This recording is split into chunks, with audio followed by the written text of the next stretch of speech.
સુરત જિલ્લા પોલીસ દ્વારા હાલ ટ્રાફિક સપ્તાહ ઝુંબેશ કામગીરી હાથ ધરાઈ છે। ત્યારે ટ્રાફિક ઝુંબેશના ભાગરૂપે ઓલપાડમાં પોલીસ દ્વારા વાહન ચાલકોને ટ્રાફિકના નિયમોથી માહિતગાર કરાયા હતા।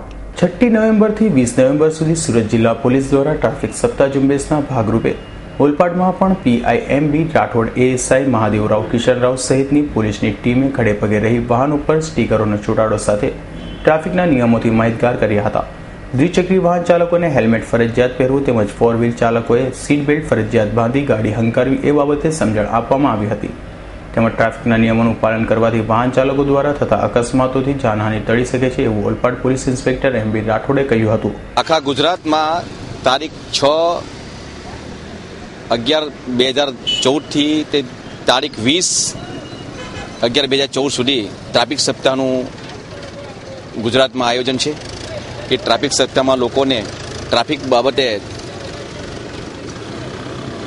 જ્ઞાન આપી લોકોનું નિયમનું પાલન કરે એના માટે ટ્રાફિક સપ્તાહનું આયોજન કરે છે। ટ્રાફિક માટે પર જિલ્લામાં અલગ અલગ જગ્યાએ રેલી કાઢી અને એનાથી લોકો જોઈ હેલ્મેટ પહેરીને ચલાવે, 4 વ્હીલર હોય તો સીટ બેલ્ટ બાંધી અને ડ્રાઈવર કંડક્ટર સીટ બેલ્ટ બાંધીને ગાડી ચલાવે, જેથી કરીને મોટો અકસ્માત થાય તો એને જાનહાનિ ના થાય।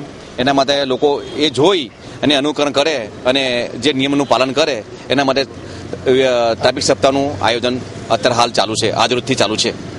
હાલ રાજ્યભરમાં ટ્રાફિક ઝુંબેશ ચાલી રહી છે, તેમાં ઓલપાડમાં પણ ટ્રાફિક ઝુંબેશ હાથ ધરવામાં આવી હતી। નરેશ પટેલનો રિપોર્ટ, S9 ન્યૂઝ, ઓલપાડ।